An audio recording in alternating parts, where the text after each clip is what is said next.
ابو اسامہ نے بیان کیا، ان سے یزید بن عبداللہ بن ابی بردہ نے، ان سے ان کے دادا ابو بردہ نے، اور ان سے موسیٰ اشعری رضی اللہ عنہ نے کہ نبی کریم صلی اللہ علیہ وسلم نے فرمایا، میں نے خواب میں دیکھا کہ میں نے تلوار کو ہلایا اور اس سے اس کی دھار ٹوٹ گئی۔ اس کی تعبیر مسلمانوں کے اس نقصان کی شکل میں ظاہر ہوئی جو غزوہ احد میں اٹھانا پڑا تھا۔ پھر میں نے دوبارہ اس تلوار کو ہلایا تو پھر وہ اس سے بھی زیادہ عمدہ ہو گئی جیسی پہلے تھی۔ اس کی تعبیر اللہ تعالیٰ نے فتح اور مسلمانوں کے پھر از سر نو اجتماع کی صورت میں ظاہر کی۔ میں نے اسی خواب میں ایک گائے دیکھی تھی جو ذبح ہو رہی تھی، اور اللہ تعالیٰ کے تمام کام خیر و برکت لیے ہوئے ہوتے ہیں۔ اس کی تعبیر وہ مسلمان تھے جو احد کی لڑائی میں شہید ہوئے۔ صحیح بخاری حدیث نمبر 4081۔ زہیر نے بیان کیا، کہا ہم سے عامش نے بیان کیا، ان سے شقیق نے اور ان سے خباب رضی اللہ عنہ نے بیان کیا کہ ہم نے نبی کریم صلی اللہ علیہ وسلم کے ساتھ ہجرت کی اور ہمارا مقصد اس سے صرف اللہ تعالیٰ کی رضامندی حاصل کرنا تھا۔ ضروری تھا کہ اللہ تعالیٰ ہمیں اس پر ثواب دیتا۔ اب بعض لوگ تو وہ تھے جو اللہ سے جا ملے اور دنیا میں انہوں نے اپنا کوئی ثواب نہیں دیکھا۔ مصعب بن عمیر رضی اللہ عنہ بھی انہی میں سے تھے۔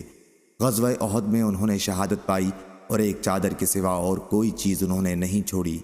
اس چادر سے کفن دیتے وقت جب ہم ان کا سر چھپاتے تو پاؤں کھل جاتا اور پاؤں چھپاتے تو سر کھل جاتا تھا۔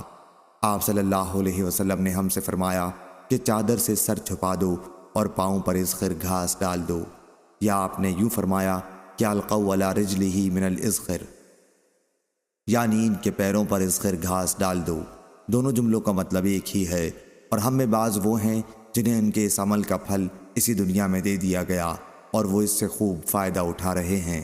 صحیح بخاری حدیث نمبر 4082۔ نصر بن علی نے بیان کیا، کہا کہ مجھے میرے والد نے خبر دی، انہیں قرہ بن خالد نے، انہیں قتادہ نے، اور انہوں نے حضرت انس رضی اللہ عنہ سے سنا کہ نبی کریم صلی اللہ علیہ وسلم نے فرمایا، احد پہاڑ ہم سے محبت رکھتا ہے اور ہم اس سے محبت رکھتے ہیں۔ صحیح بخاری حدیث نمبر 4083۔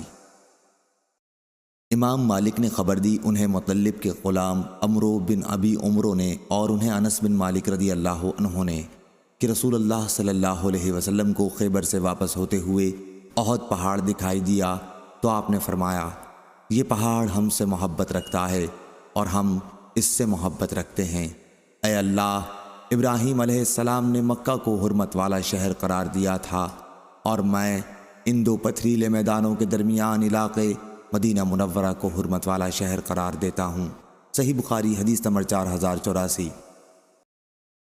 لیث بن سعد نے بیان کیا، ان سے یزید بن ابی حبیب نے، ان سے ابو الخیر نے، اور ان سے حضرت عقبہ بن عامر رضی اللہ عنہ نے کہ نبی کریم صلی اللہ علیہ وسلم ایک دن باہر تشریف لائے اور شہدائے احد پر نماز جنازہ ادا کی جیسے مردوں پر ادا کی جاتی ہے۔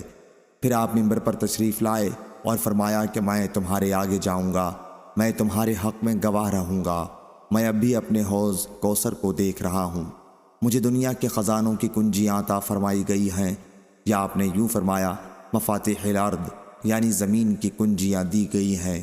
دونوں جملوں کا مطلب ایک ہی ہے۔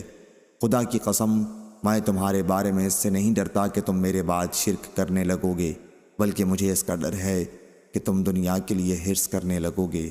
صحیح بخاری حدیث نمبر 4085۔